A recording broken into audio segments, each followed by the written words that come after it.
Good morning, everybody, and welcome back to the second part of this fourth lecture of sensors and measurements. At the end of the previous lecture, we ended talking about the really inverting amplifier. Why? Because we said that the operation amplifier is based on three basic rules. There is no current in the positive input, there is no current entering in the negative input, and there is no voltage between those two inputs. In real life, unfortunately, this is not true. We don't have an ideal operation amplifier, but we have a real one. And the real operation amplifier, unfortunately, has both some current inputs and an offset voltage. That is, it is not true that there is no current entering in the negative input because there is a bias current, IN. It is not true that there is no current entering in the positive input because there is a bias current, IP. And between the inputs, we will find a voltage VOS, the offset voltage. Therefore, we can represent our real operation amplifier as a big box which contains the ideal operation amplifier, and it still works according to those three rules. And then three additional generators, two generators of current and one voltage generator, which represent the non-idealities of the operation amplifier. And how do you solve a circuit? How do you take into account these non-idealities? Well, that's very simple. You solve the circuit by switching off all the generators, including the input voltage, V1. Switching off a generator means that if you have a generator of voltage, you want the voltage to be zero. And voltage zero means short circuit, okay? If you have a generator of current, you want the current to be zero, and therefore zero current means open circuit. So you calculate the output of the circuit, of the inverting amplifier, taking into account every time only one generator and switching everything else off. We did the example with the real inverting amplifier. We saw that the positive bias current goes to ground, so it has no effect on the output. We saw that the negative bias current flows through the feedback resistor R2 because there is no current in R1. And the reason there is no current in R1 is that R1 is short-circuited. If you watch at this net here, you have V1, which is 0. Then you have the resistance. Then you have the virtual short circuit given by the ideal operation amplifier. And you go back to ground. So there is no voltage on this resistance. And if there is no voltage on the resistance, there is also no current flowing through that resistance, okay? Therefore, the current goes to R2, and it causes a voltage drop which is proportional to R2, which is equal to R2 times the bias current. So we have at the output an extra contribution given by the negative bias current multiplied times R2. Then we studied the effect of the offset voltage. We found out that on the resistance R1, if you study the network, the Kirchhoff law at this net, you have the same offset voltage VOS. Therefore, the output voltage will be VOS plus VOS times R2 divided by R1. So you amplify by almost the same gain the offset voltage. And at the end, you have to sum up all these contributions. The total output voltage will be given by negative R2 divided by R1 times V1. And that's the usual contribution you have in an ideal inverting amplifier. Then you have to add the contribution given by the negative bias current and the contribution given by the offset voltage. Then, if you want, you can flip over this equation and get back V1 as a function of V2. Fine. Now, let's calculate the uncertainty of this measurement. You have realized that at the end, we want to recalculate V1 based on what we measure at the output of the amplifier. For instance, we have our thermocouple. We say that the voltage is too small, therefore we have to amplify it. For instance, we amplify it by a gain of -100. Then we measure V2, and we recalculate back the voltage of the thermocouple by dividing of the measured voltage by this gain, okay? Then we have sources of uncertainty. We are making an indirect measurement. We directly measure V2, but then indirectly we want to measure V1, so we recalculate it based on the direct measurement of V2. Here we have three main sources of uncertainty. First of all, we have always to write down our function. Our function here is V1, which is a function of V2, clearly, but also is a function of R1 and R2. Now, do we know exactly the value of V2? Not at all. We measure V2, and we have the uncertainty, as we studied in the second lecture, if I'm not wrong, and we know how to calculate the uncertainty of a voltage that we measure directly. Do we know exactly the value of the resistances R1 and R2? Not at all. Again, when we buy some resistors, we know that they are giving us the resistors with some value, nominal value, and also the value of the accuracy. Could be 5%, 1%, whatever, okay? And we saw how to calculate the uncertainty of that value of resistance based on the accuracy that is declared by the manufacturer. Fine. Then, once you have this function, you know that you have three sources of uncertainty, V2, R1, and R2, and you have to calculate the derivatives of V1 with respect to all these three variables, okay? So you calculate the derivative of V1 with respect to V2, and it's negative R1 over R2. You calculate the derivative of V1 with respect to R1, which is negative V2 divided by R2. And again, at the end, you measure the derivative of V2 you calculate the derivative of V1 with respect to the last source of uncertainty, which is R2, which is R1 divided R2 squared times V2. And then what do you do with these derivatives? Well, these derivatives tell you how much each contribution of uncertainty is propagated to the final uncertainty of the voltage V1.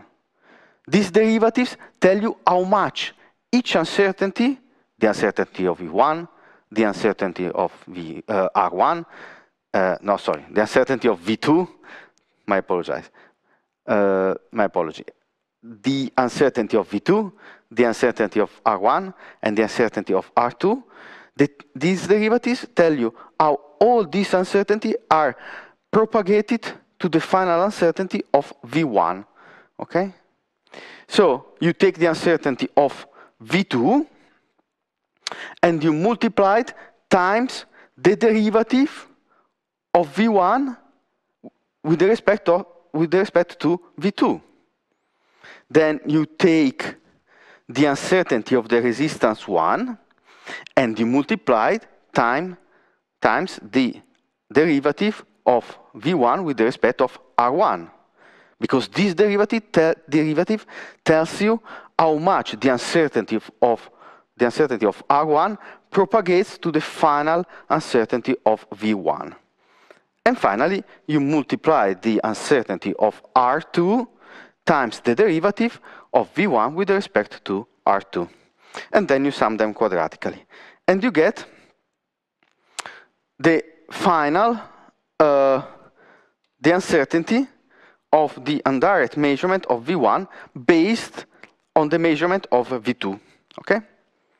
So this is the uncertainty of V1 in an ideal case what happens if you have a real inverting amplifier? In this case, you have the output, which is V1. Sorry. V1 is negative R1 divided R2 times V2. Plus, you have these additional sources of uncertainty.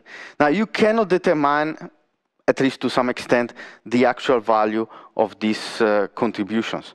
So what you do, typically, is to take the datasheet of the operational amplifier you're using, and what you're doing simply is to consider these additional sources, this contribution to the output of the bias current and the offset voltage as additional sources of uncertainty. The manufacturer will tell you the offset voltage will be this value, like, I don't know, typically 40 microvolts, something like that. Again, you don't know if that particular operational amplifier that you're buying has an offset voltage of 1 micro or 40 or 25.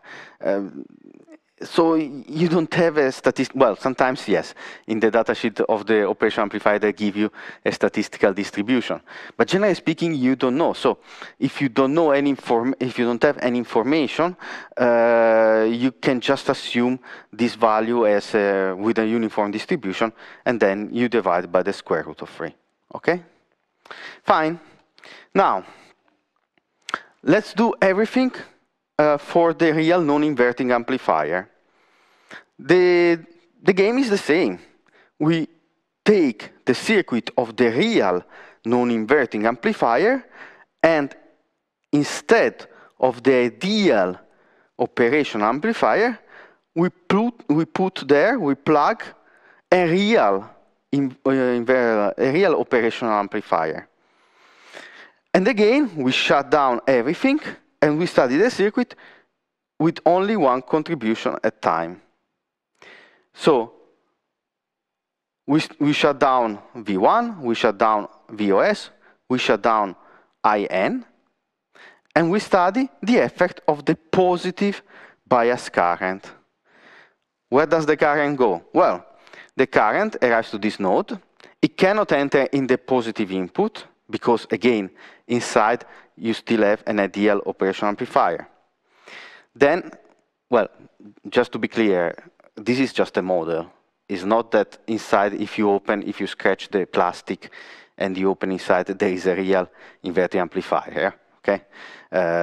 It's just a way to represent the behavior, but otherwise I would connect directly the wires here and not here, okay? So in our model, better say, you have the ideal operational amplifier. So the current cannot enter here. It goes to the output, and the only way it can go is to ground. So it doesn't cause any output voltage. What about the negative bias current? Well, the negative bias current cannot enter in the negative input. It goes here. And what happens at this node is the same trick we saw yesterday. We have to calculate the voltage on the resistance R1. And if you watch at this net, we start here from the ground, we go up to this point, we continue here, we have an ideal operational amplifier, so we have a short circuit, then we arrive here, and we have the resistance R1, and we go to the ground. So this resistance has no voltage at its terminations, because it's short-circuited by this virtual short circuit here. If there is no voltage on the resistance R1, there is no current. The current flowing through R1 is 0, and therefore all the negative bias current goes through the resistance R2, causing a voltage drop which is proportional to the negative bias current, okay? So eventually the output voltage will be given by, so this is the voltage given by the ideal, by the negative bias current. Then, third contribution, the offset voltage. The offset voltage, here we switch off everything else, we keep only the offset voltage. And what do we have on this net? We have V1, which is 0. Then we arrive here, we have the virtual short circuit, VOS, and then the resistance. So if you make the Kirchhoff law at this net, you find out the voltage on the resistance is equal to VOS, the offset voltage, which means that the current flowing through the resistance R1 will be VOS divided by I1. I2 must be equal to I1 because there is no current which can enter in the negative input. Therefore, you have this current I2, which flows through R2, and it's equal to I1. And you have a voltage drop on the resistance R2. At the end of the day, you have the same trick you had before with the ideal non-inverting amplifier. And the output voltage will be VOS, which is the voltage on this resistance R1, plus the voltage drop on R2, which is R2 times the current. And the current is simply VOS divided by R1. So you have R2 divided by R1 times VOS, okay? If I went too fast, that's fine. Just rewatch the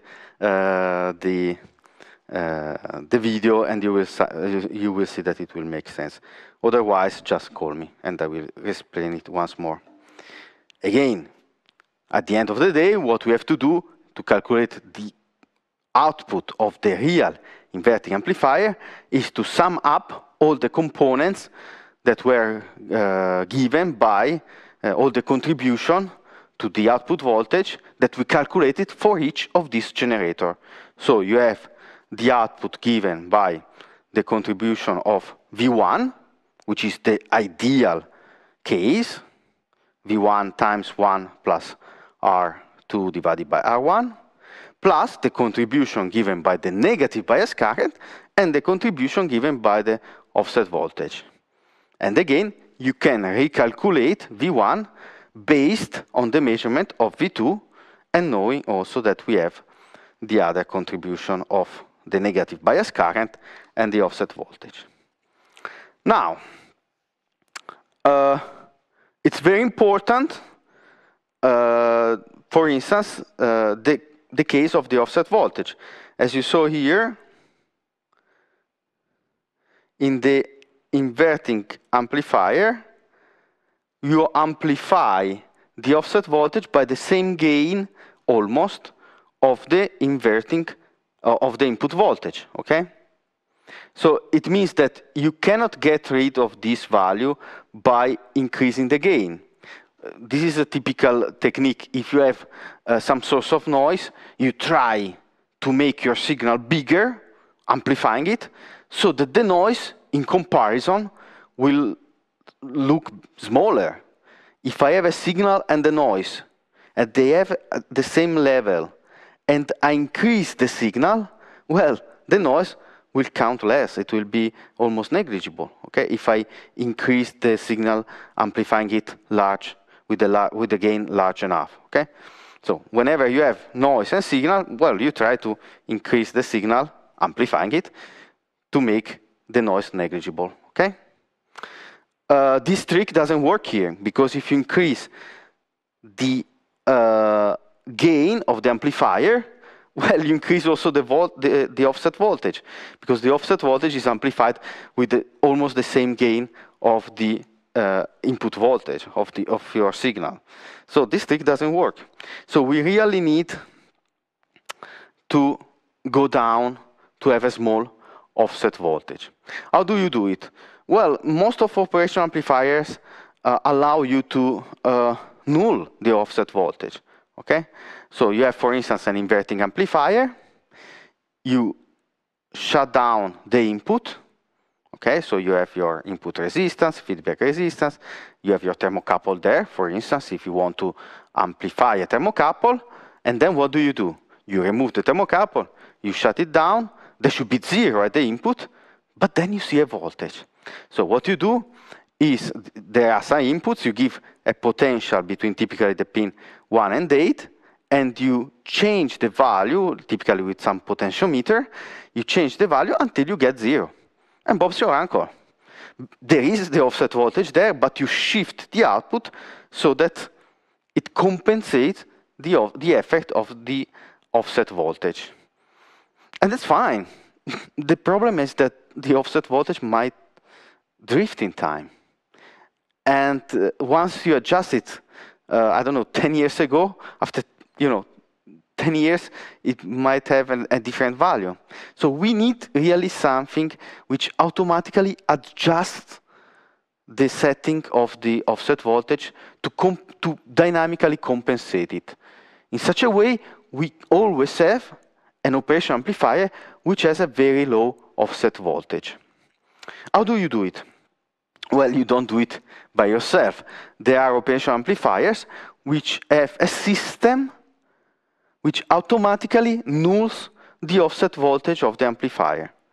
Typically, if you go on the tables of operation amplifier of manufacturers, if you see that the offset voltage is very small, inside there is this system, this automatically nulled amplifier system.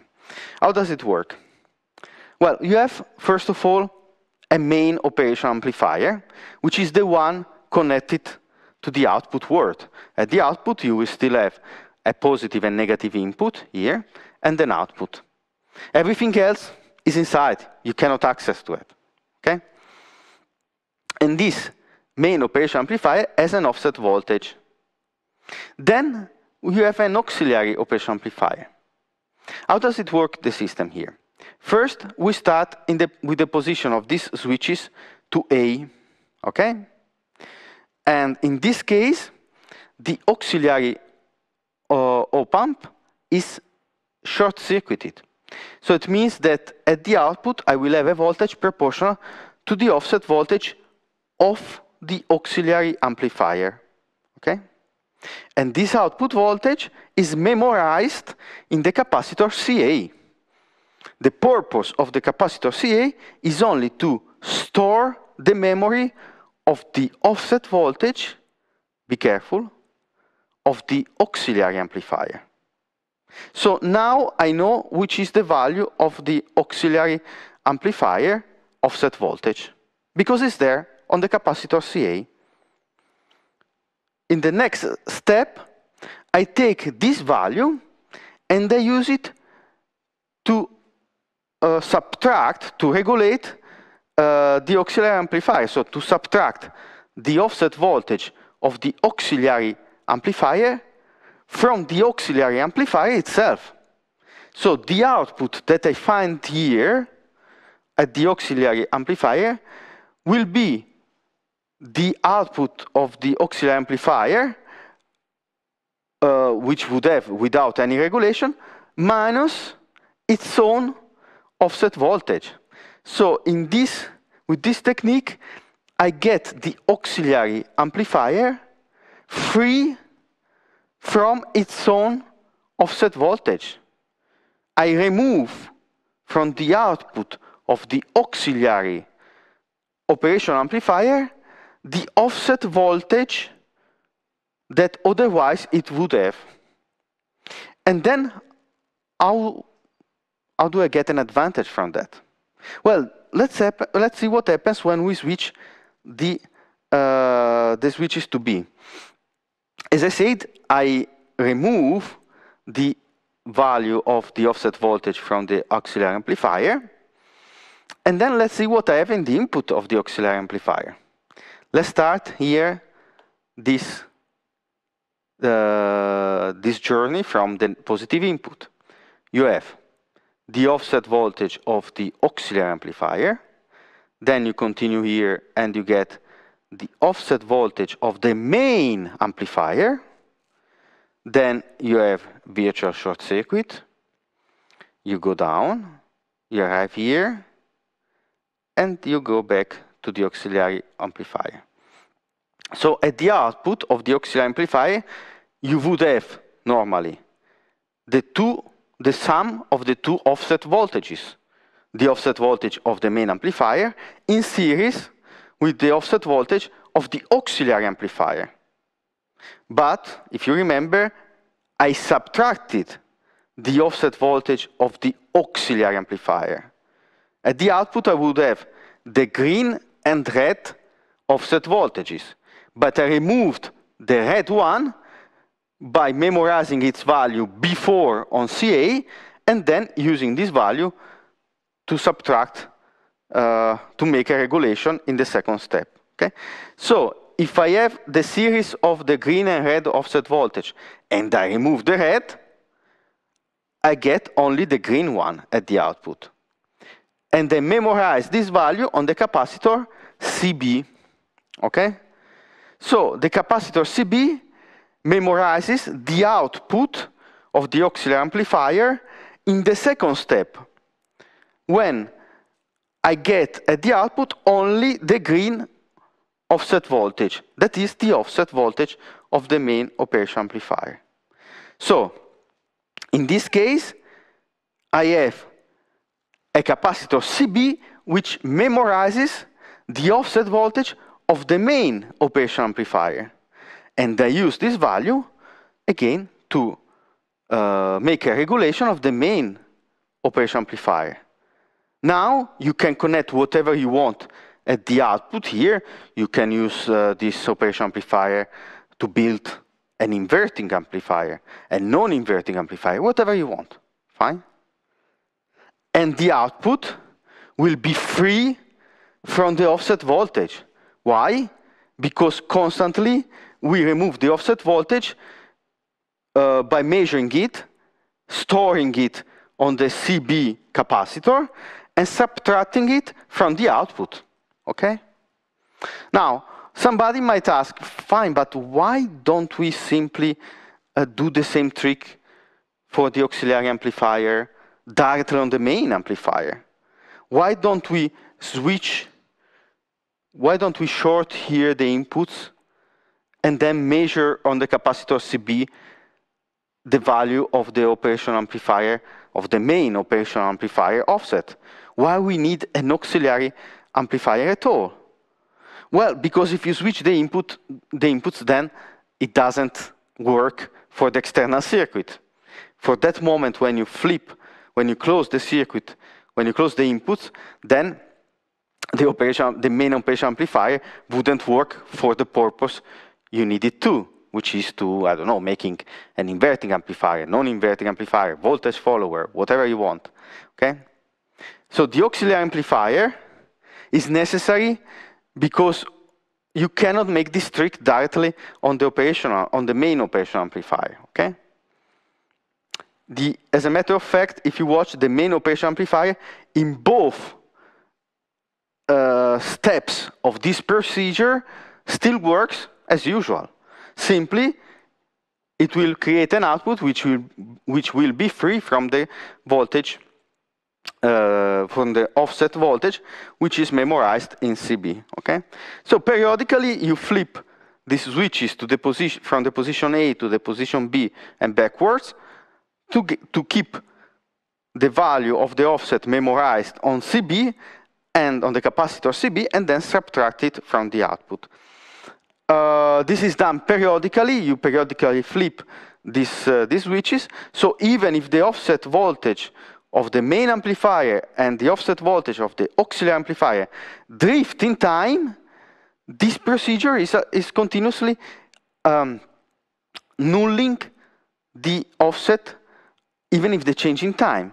So they might change, but it's not a problem, because you keep memorizing these offsets in the capacitor CA and in the capacitor CB, so that at the end of the day, even if it changes, you continue to automatically adjust the output, okay? Fine. Now, that's everything for measurement of small voltages. Now, we go to the measurement of resistance, okay? How do you measure resistance? Do you want to have a break? Let's have 2 minutes break, and then I will give you the time to make some question if you have some question, okay? And then we start with the measurement of resistance. 2 minutes break.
Okay, we can continue. And now we start studying how we can measure resistances. Well, as you know, probably from the second grade, the resistance can be calculated as the ratio between the voltage and the current. So what we do is to measure the voltage on the resistance, we measure the current flowing through that resistance, and we calculate the ratio. So we put a voltmeter, we put an ammeter, and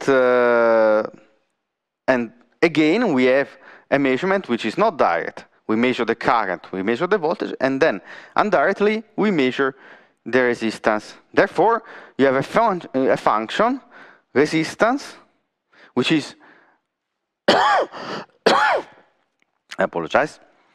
The resistance is a function of the voltage, Vm, that you measure, and the current, Im. Okay? As usual, if you want to calculate the uncertainty of this indirect measurement, what you have to do is to calculate the derivatives of the resistance with respect to all the contributions of noise, of uncertainty. In this case, the current and the voltage. So the derivative of the resistance with respect of the voltage is 1 over the current. I apologize here if the font is not clear, but this is not I, this is a 1, okay? Then we calculate the derivative of the resistance with respect to the current, and we obtain negative Vm divided Im squared. Again, many times students here forgot the minus. You are just very lucky if you do so, because at the end of the day, you have to sum the contribution quadratically. So under the exponent 2, everything, even the minus, becomes a plus. But remember that there is a minus there, okay?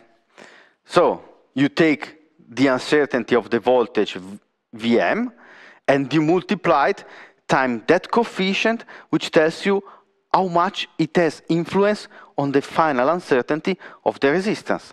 And that coefficient is given by the first derivative of the resistance with respect of what? With respect of the voltage. And the same for the current. At the end, again, you sum them quadratically and you get the uncertainty of the resistance. Now, I would strongly recommend you to check always the unit of measurement. Why? Because if you screw something up when you make the derivatives, then the units will not match the unit of what you want to measure. For instance, if you are measuring a resistance, the uncertainty will be ohm, because the ohm is the unit of measurement of the resistance. So if you have a resistance in ohm, also the uncertainty of that resistance should be in ohm.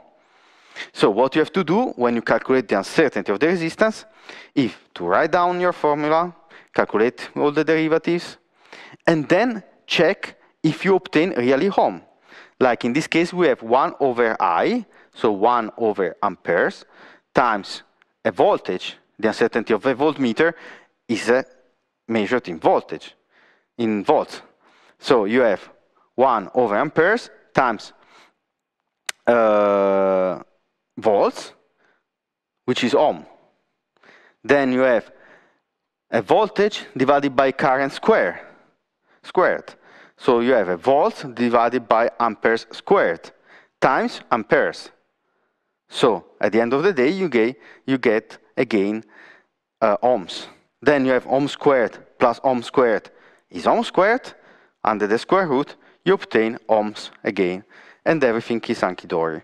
Now, be careful. The fact that the units are correct doesn't mean that the formula is correct. If the units are wrong, definitely your formula is wrong. If instead of ohms you get amperes or ohms squared, there is something wrong in your calculations. But if it's correct, it doesn't necessarily mean that it's correct. The formula, it could be wrong and still give the correct units of measurement, okay? Now, what's the problem of this method? You know it from the previous lecture about measurement of power. you don't actually measure the real voltage and the real current. Why? Because you must take into account the input resistance of the voltmeter and of the ammeter. In this case, if you have the voltmeter before the ammeter, what you have is that you measure directly the current, but you don't measure directly the voltage.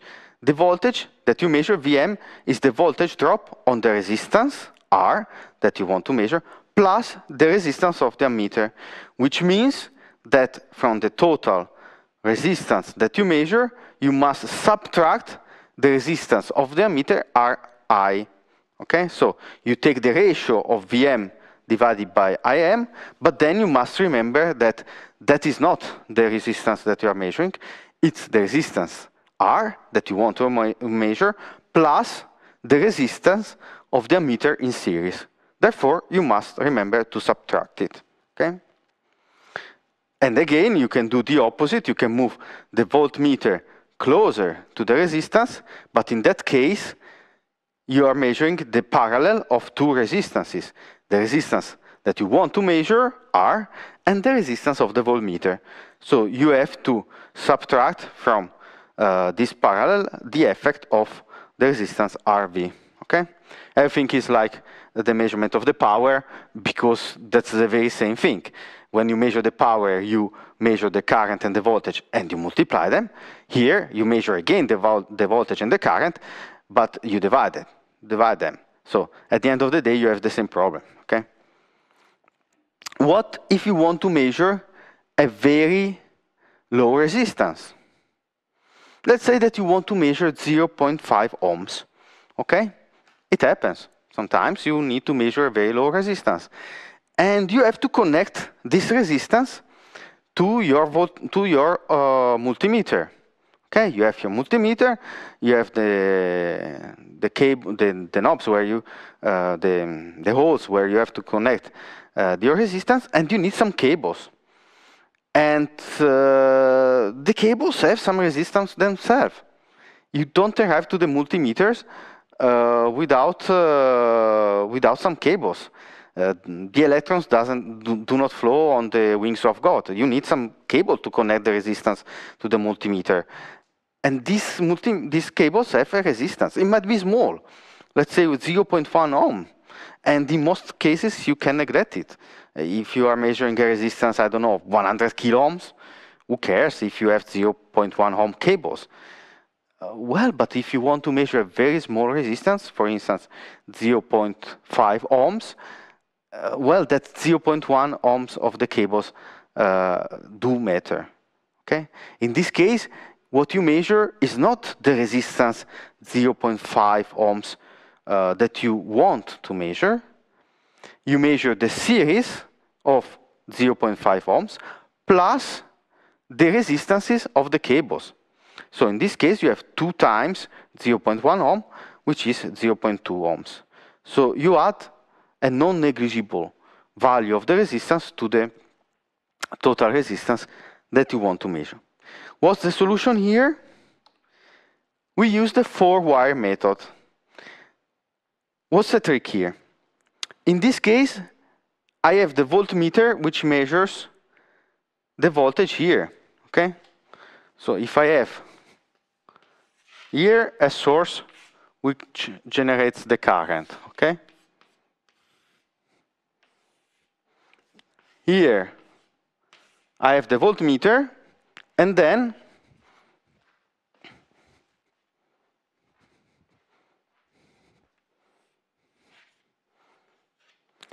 these are the terminals of my multimeter, okay?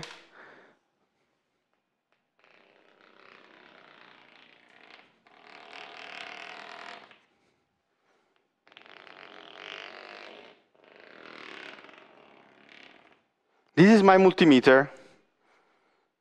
I can access from this point. I connect my resistance using 2 cables.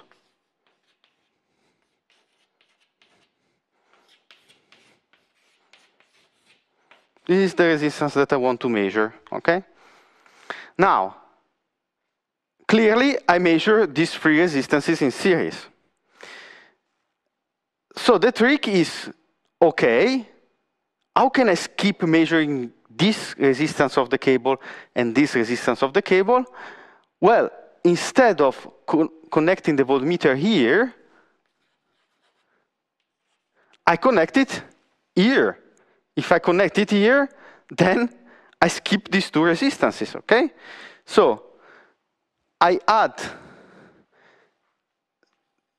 2 extra terminals on the panel of my multimeter, okay? And I connect the voltmeter directly there on the resistance, okay? And we're fine. Now we still bring the current to the resistance, but I don't care about the resistance of the cable because I take the voltage directly there on the resistance that I want to measure, okay? And everything is happy about that, okay? Now, it's called 4 wires method because it has 4 wires, okay?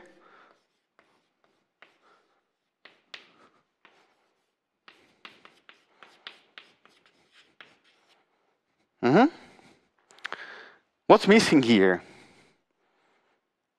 Well, the voltmeter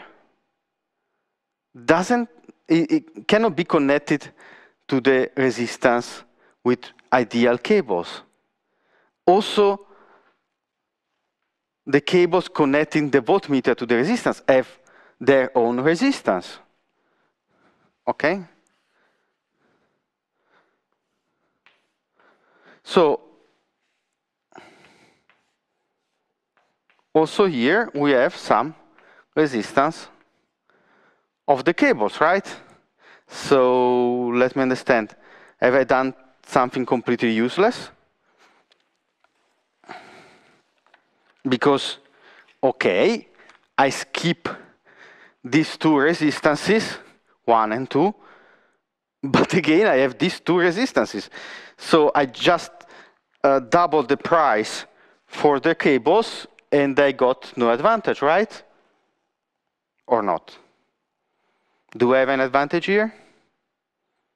What do you think? Let's see if you have any explanation. Well, actually, I will spoil the solution. Yes, these 2 resistances of these 2 cables are negligible. I don't care about them. Why? Why these 2 resistances have an effect and these 2 can be neglected? Let's see if anybody of you can answer.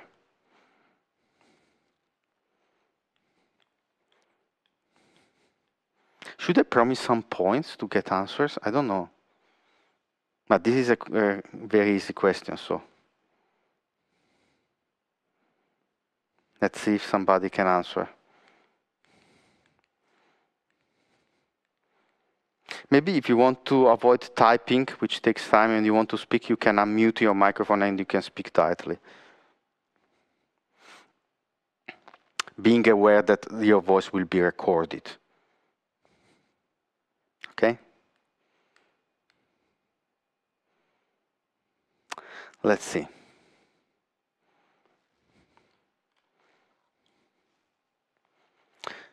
Okay, so if there is no answer, I will try to explain it myself. Here there is a current that we generate, which is going to the resistance I, to resistance R, okay? What happens when you arrive at this node? Well, let's watch the input impedance of the voltmeter. Do you remember? Somebody says, maybe because the length of the wires is much lower. Well, not at all, because if you have to arrive from the multimeter to the resistance, you need 4 wires which have the same length, okay?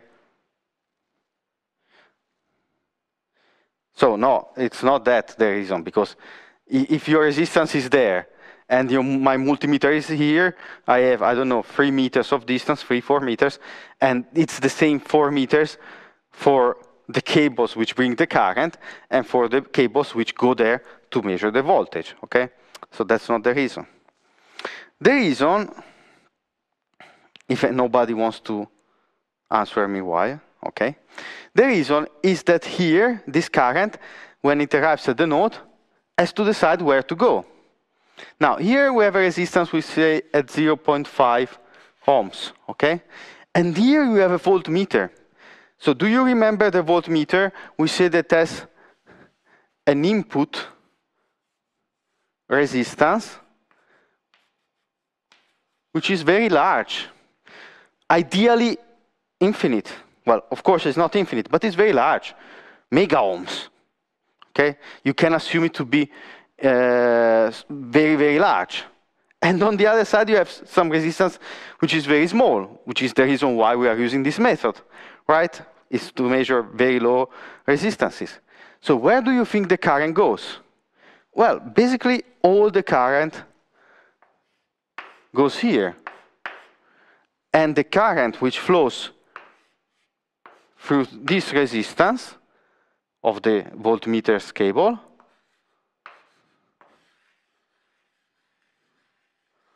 is 0, okay? Which of course is the same current here.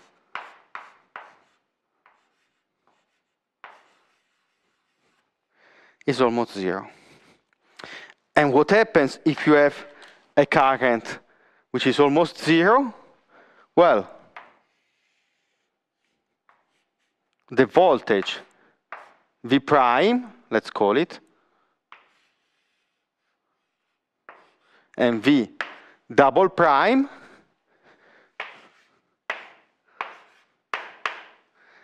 will be, well, maybe it's not so wise to use green chalk on the green board, but nevertheless, will be almost 0. Why? Because the current IV is almost 0. If you have no current flowing through these resistances, you have not voltage drop on them. So at the end of the day, you will be able to measure here, this is V R, the total voltage that you measure here with the voltmeter. So let's draw again the voltmeter here.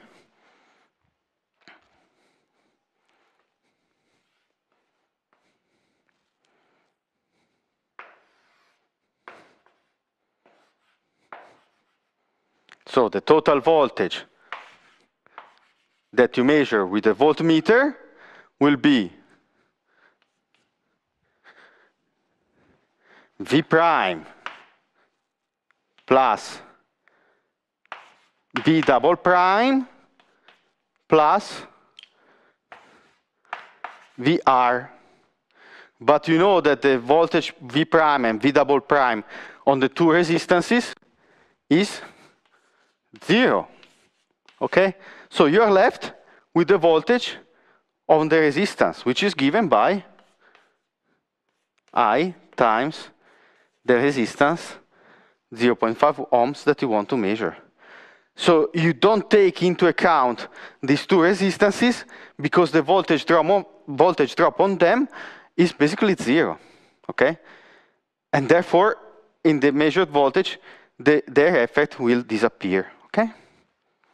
Fine. And that's exactly what I was trying to explain. That's why when you have a nice multimeter, you will find out that you have two options for measuring the resistance. Okay? You have here the symbol ohms. So if you want to measure with a classical two-wire configuration the resistance, you have to connect between this point and this point the resistance, where there is a symbol ohm. Then, if you want to use the four-wire method, you have to connect the resistance here, and these two cables bring the current to the resistance. But then you see here, you have a symbol ohms for W. Doesn't mean 4 watts. It's not about the power. It means 4 wires. So these two terminals are used to connect the voltmeter directly on the resistance that you want to measure, okay?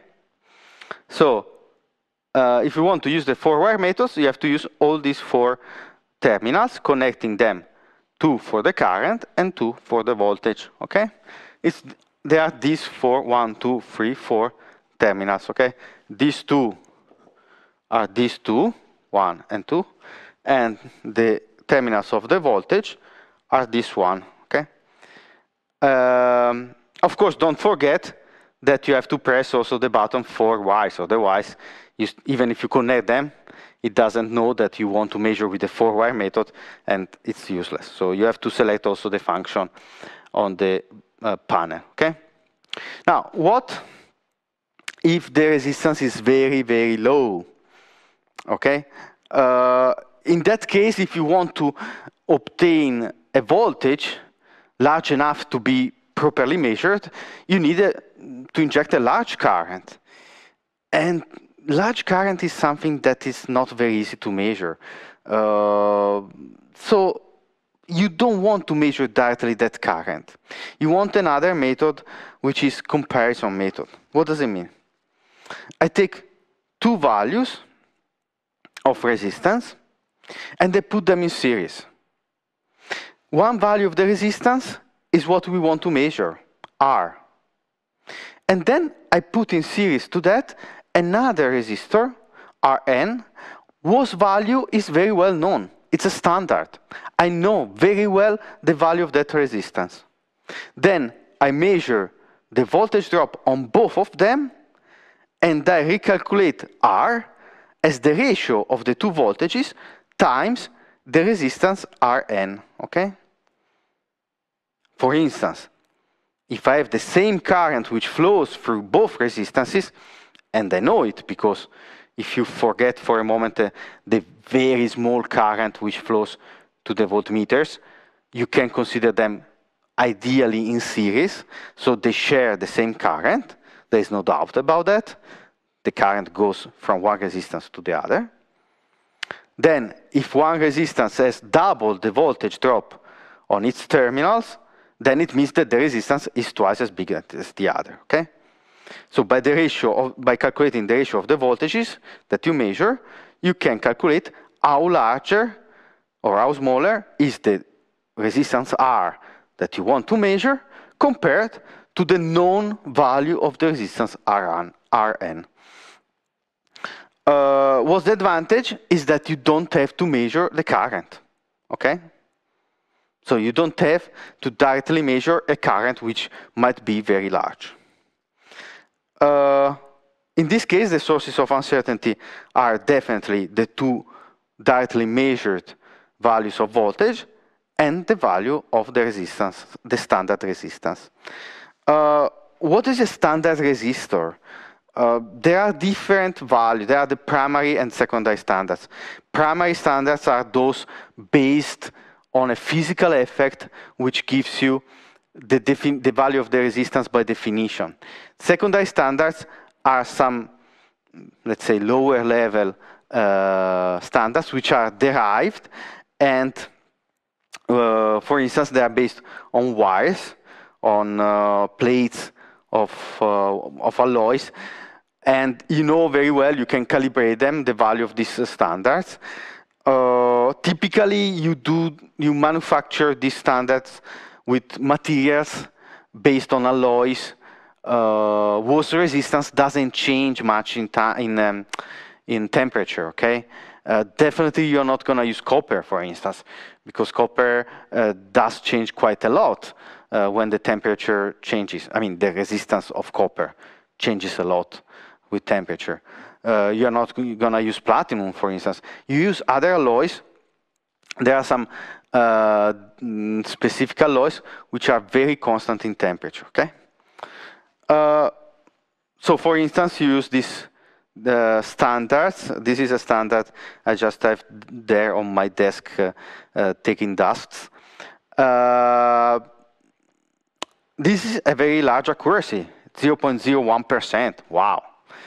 And it was manufactured using manganese, which is an alloy very stable in temperature. Okay.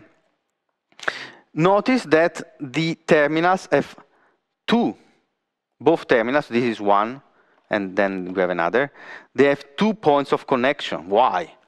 Because you need one connection for the current and the other for the voltage. Again, we always use 4 wires method. Okay.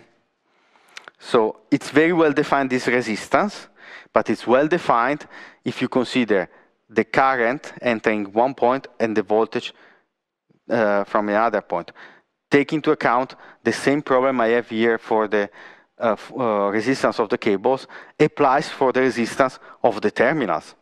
Also, the terminals of resistance have their own resistance. Okay, so if you want the resistance of the resistor itself and not the resistance of the terminal, you have to avoid also the resistance of the terminals. So you must have a very well specified point of access for the current and point of access for the voltage. So if I tell you that this resistance is 1 ohm with this accuracy, I'm telling you that it's 1 ohm if you consider this point of access for the current and this point of access for the voltage. If you connect both terminals, both cables, okay, just imagine that you have the cables that arrive like this, and you have the screw, and you put both of them on the same screw, then you take also the resistance of the connector, okay? And you are taking a different value than the resistance itself of the standard, okay? So be careful. So if you have these connectors both connected in one point, you will take also the resistance of the connector, which is small, definitely. But if you want to do something very precise, you must take into account also this contribution. For AC measurements, if you want to measure the resistance at AC, at high frequency, you need this to take into account also the capacitive and inductive effect. So it's necessary to have a shielding, to have wires which are, like in this case, quadrifilar, so it has a symmetry with respect of the shielding, so that you compensate the effect of the capacitance and inductance. Okay. Then what about the primary standards? I said these are secondary standards, but there are also primary standards, which are based on some physical effect, which tell you very precisely the value of the resistance. You probably remember about the classical Hall effect. I said if you have a slice of semiconductor, you inject a current, you have a magnetic field, you have a current, and the current is a charge moving in space, right? So you have a charge and it moves, you have a current. And you know that if you have a charge moving and a magnetic field, boom, you get a force. So therefore, you have a force which is the result of both the magnetic field and the current. This effect is used, as I told you, to measure the magnetic field because it's linear. The voltage that you obtain between the two lateral plates of this chip is proportional to the magnetic field. Okay?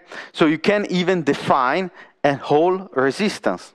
You have a voltage, you have a current, you divide the voltage by the current, and you get a resistance. And this resistance is proportional to the magnetic field B, okay? What happens, however, if two very important conditions occur? If you have a very low temperature and very high magnetic field. In this case, the whole resistance, which is the ratio between the voltage that you measure here and your current and the current that you inject, this resistance is not linear anymore. If you have very large magnetic field, and we are talking about very very large magnetic field. We are talking about units of Tesla. Okay, we arrive up to 10 Tesla here. Here we have 7 Tesla. And trust me, 1 Tesla, it's a lot. 2 Teslas, it's really a lot. 10 Tesla, wow, it's really, really a lot. Okay. So if you have a very high magnetic field and you have a very low temperature, look at this graph, 1.6 or 2.2 Kelvin, okay? So it's really bloody cold, okay? Then this resistance is not linear anymore with the magnetic field. You change the magnetic field, and instead of increasing linearly, you have some steps, boom, boom. No, sorry, vice versa, because you're watching from the other side. Instead of increasing linearly, you have some steps, okay? And these steps can be calculated as 1 over I, where I is the index of the step, times h, which is the Boltzmann constant, divided by E squared, which is the charge of the electron. Okay? And these two values are two values that we know perfectly. So the value of the resistance of this step is 25,812.8 something ohms divided by the order of the steps. So here we have about 12 something, 13 kilo ohms. So this is the second step. Then, so you have 1 over 2 times this value. This will be the third step, fourth steps, and so on. So once you see that you are on this step, so you change slightly the magnetic field, and you see that the resistance is not changing, it means you are on a plateau. You are on a step of this characteristic. And you know that if you are about 12 kilo ohms, it means you are in the second step. And you know that that value is given by this equation perfectly. So you know exactly which is the value of that resistance based on this physical effect, okay? This was derived actually mathematically. It was predicted first. Okay, there was a guy who said, okay, if everything is how we expect, we should find this effect in steps. And he derived the value of these steps. And then eventually it was experimentally confirmed. So when you want to have a primary standard of resistance, what you do is to build a system where you have a very high magnetic field. So you need some coils with very large current to create such a field. And typically it's done with superconductive coils because you need to have very low resistance. Otherwise, with such high current, you would have too much waste of power, too much dissipation of power. So you need very large current in these superconductive coils to create such a large magnetic field. And then you need, of course, cryogenic temperature to cool down the element to such low temperature, okay? Back in the times, it was not easy to manufacture these things. Nowadays, it's something that in a modern metrological institute is always available, okay? And here, we are not referring to any other sample. We are not calibrating anything. It's the physics which gives us the standard, okay? That's why it's called primary. What about measurement of large resistance? Well, in this case, the problem is that the resistance might be comparable to the resistance of the insulation, okay? So you use a picometer, which is measuring such small currents, but the problem is that it might be biased by the insulation, because the resistance itself of the insulation has sorry, has its own resistance, which is comparable to what you want to measure. Therefore, you have to make a shielding around the resistance so that the current flows through the shield and doesn't go through the picometer. Okay? Now, another method to measure the resistance. You can take the resistance and you can convert it to a voltage using a resistance to voltage converter. A resistance to voltage converter based, guess what? On operation amplifier. And as a matter of fact, if you watch it, is nothing else than the circuit we have already studied yesterday for the inverting amplifier, right? You have a voltage input V1, you have resistance Rn in the input, resistance R in the feedback, and then you measure V2. In this case, however, we do not recalculate V1, because V1 now it's known, okay? In the circuit we have seen yesterday, to measure the voltage of the thermocouple, we used an operation amplifier in inverting configuration in this way. You have here your resistors, you measure here V2 using your nice voltmeter. Here you had your thermocouple, which created a voltage V1, R1, R2. So here I brought my thermocouple to the amplifier. So we measured the voltage V2, the value of R1 was known, the value of the resistance R2 was known, and then we can recalculate the value of the thermocouple, okay? This is the unknown, which is recalculated. In this case, we use a different system. We have still the operation amplifier in inverting configuration, okay? So we still have the same system.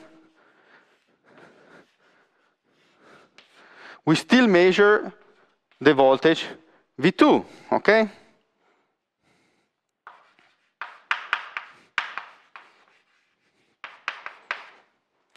Then we know the resistance, now I call it Rn, okay? The resistance in the input is known. And we know also the value of the voltage V1. It's something that we know because it's a generator. We put it there, we know it very well. What is unknown is the value of the resistance R, which is what you want to measure, okay?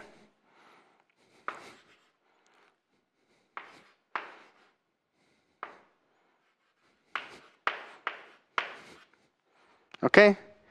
Now, our unknown is not V1, because V1 is something that we put there with the generator, we know it, 1 volt, 2 volts, whatever. Then we recalculate R.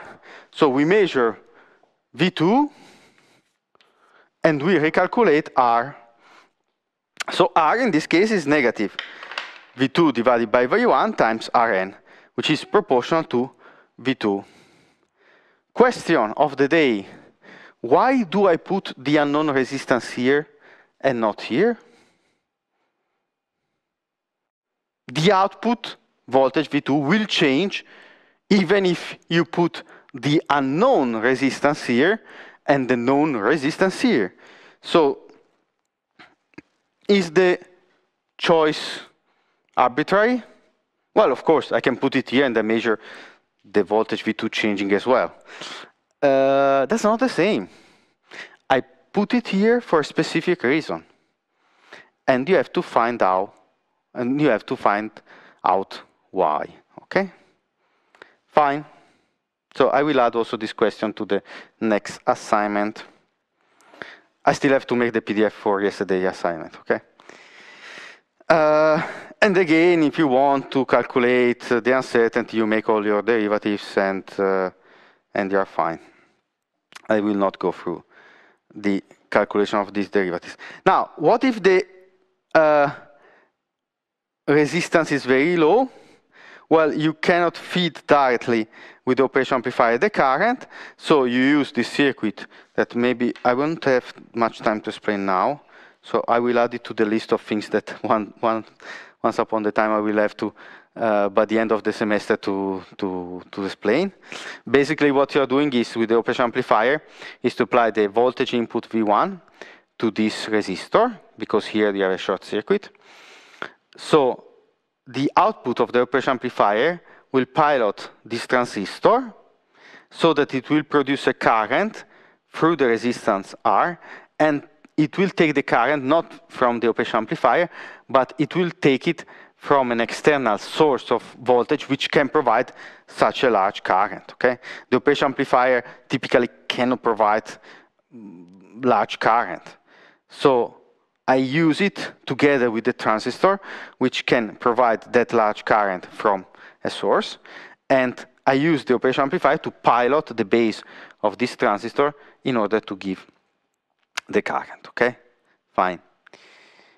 Now, in the last 15 minutes I want to discuss, or at least I will try to discuss, I will take probably longer time, the measurement of resistance in a special case. This case is when the resistance itself is not small, but the variable part of the resistance is small. For instance, in the second part of the semester, we will study strain gauges. Strain gauges are sensors of strain, okay? They are based on resistance, which is subject to a force. The force creates a strain, deforms the resistance, and therefore the output resistance of this sensor will change. The change, however, is very little. For instance, if you have a strain gauge which has 120 ohms resistance, it might change in your measurement range plus minus 50 milliohms. So it will vary between 119.95 and 120.05. So just think about that. You can measure this resistance with a normal ohm meter, okay? So you will have, for instance, 120.000 ohms, and it will change. Just I slightly change the value that I have on the slide, but the principle is the same. I have a variation of 0.010 ohms, okay? So you might have a multimeter which gives you 1, 2, 3, 4, 5, 6 digits. Wow, okay? Yeah, but these 1, 2, 3, 4 digits never change. As a matter of fact, you could simply mask them and put a piece of cardboard on the multimeter with handwritten 120.0. It means that the actual digits which are working are these two. Well, and the first one is just changing from 0 to 1, so it's not even a full range digit changing. It doesn't go up to 9. So as a matter of fact, almost only the last digit is working. So you will change, you will see changing in this range values from 0. So the actual measurement that you do is 0, 1, 2, 3, 4, 5, 6, 7, 8, 9, 10. So you have 11 different values of resistance that you are measuring. True, you have 6 digits on the screen, but the numbers that you're changing are only 11. It means that in your range of strain,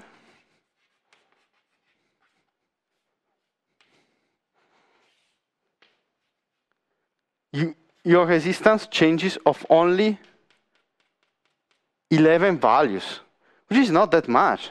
So basically you're wasting most of the digits of the multimeters, okay? So how can we solve this problem? The resistance is not small. It's 120 ohms. It's a pretty decent resistance. But what we are interested in, which is the variable part, which means we vary the strain, and we want to see how much the resistance varies, okay? So the part we are interested in is not the idle part which never changes. We want to see the part which changes when we apply a different strain at the input of the sensor. This part is very small, and it's buried in a much larger component of the resistance which never changes, okay? So we must get rid of this 120 ohms, okay? And we must do so because otherwise we cannot amplify. I cannot say, well, okay, I have a small change of resistance, I inject a larger current in the resistor, so the voltage that I obtain is bigger, okay? This is typically what you do when you have a small resistance. We saw it before. When you have a small resistance, in order to get a decent voltage, we inject a larger voltage, a larger current, and then you get a larger voltage. Or, for instance, you get that voltage and you amplify it. You have a normal current, but you have a small resistance, therefore the voltage is not that much.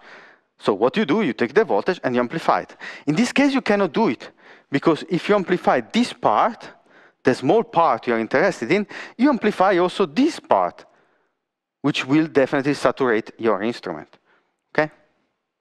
So we must remove this 120 ohms before any sort of amplification. How do you do it? You use a Wheatstone bridge, okay? How does the Wheatstone bridge work? Basically, you have 4 resistances, R1, R2, R3, and R4, okay? Let me draw it here. Okay? So you have a source of voltage, and it's known, you know it, okay? Then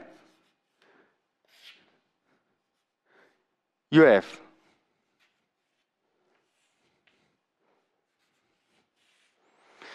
this is the resistance that you want to measure, okay?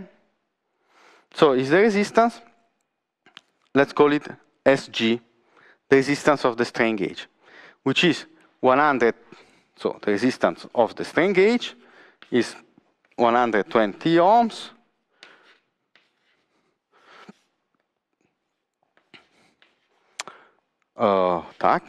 so it's changing from 120 to 120 and 10 milliohms, okay? Then what I do is to put 120 ohms here, 120 ohms here, 120 ohms here, okay? And let's say that here we have, I don't know, 10 volts, okay, just to give easy numbers. Then what I do is to measure the voltage here, okay? This is called V out, the output voltage. So, how do I calculate V out? I take this voltage, VA, and I subtract this voltage, VB, okay? So VA is clearly a voltage divider. Now, it's true that here we have a node, okay? So you might think that these 2 resistances are not in series. The same for these 2. But in fact, they are, because there is almost no current entering in the voltmeter, which means that this voltmeter is like if it's not even here, because there is no current flowing through that. So just imagine an ideal case where the voltmeter has an infinite input resistance, and therefore you can even pretend it's not there. if the voltmeter is not here, you have simply these two resistances in series. Therefore, you have a voltage divider, which tells you that the voltage VA is given by the resistance of the strain gauge divided by the resistance of the strain gauge plus 120 ohms times Vs. Okay? Then, if you have VB here, the same applies.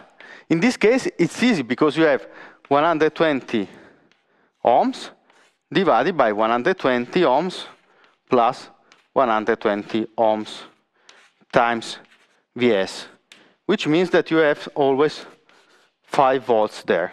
Okay? Here, at this point, you have always 5 volts. Nothing changes. Now, if Rg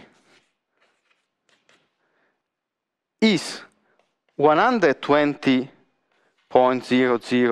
ohms, so for 0 strain, you get VA, which is 120 divided by 120 plus 120 times Vs, then VA is equal to 5 volts as well. And therefore, the output voltage will be VA minus VB, which means 0 volts, okay? Because both voltages are the same. If,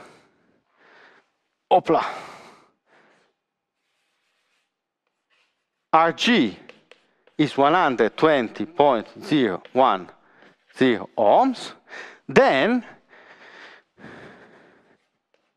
VA will be 120.01 divided by 120.01 plus 120 times 10, and then I have to use a calculator because I apologize, but I cannot do it by mind. So please, if you are faster than me, let's see. So 120.01 divided by 240.01, it is, guess what? 5.0002 roughly. So the output voltage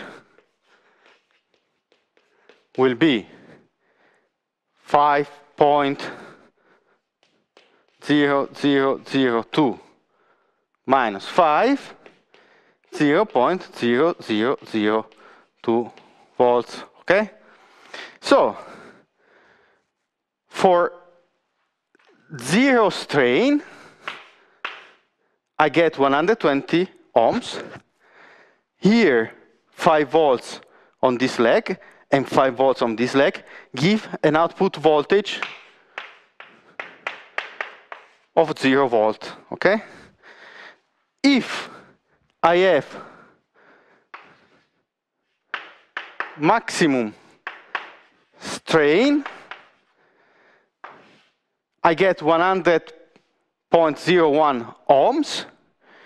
The voltage VA will be slightly larger than VB because you always have 10 volts at the terminals of this series here. But this resistance here now is 120.01, which is bigger than 120.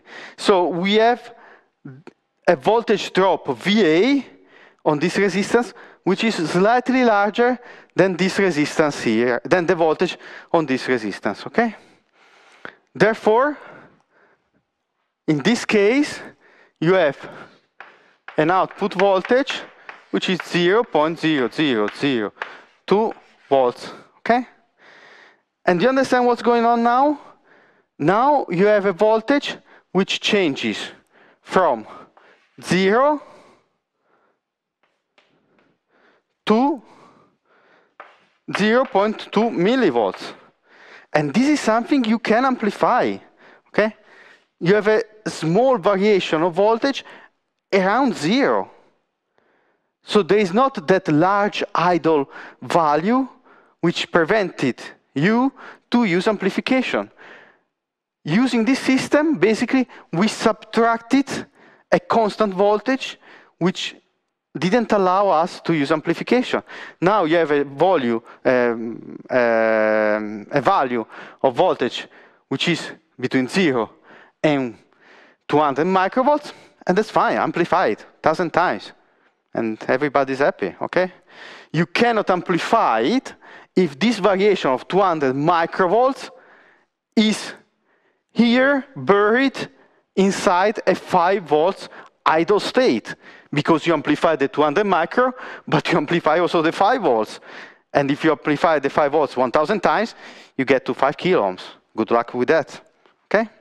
So, this system is used to remove the idle value of the resistance and to take only the variable part here.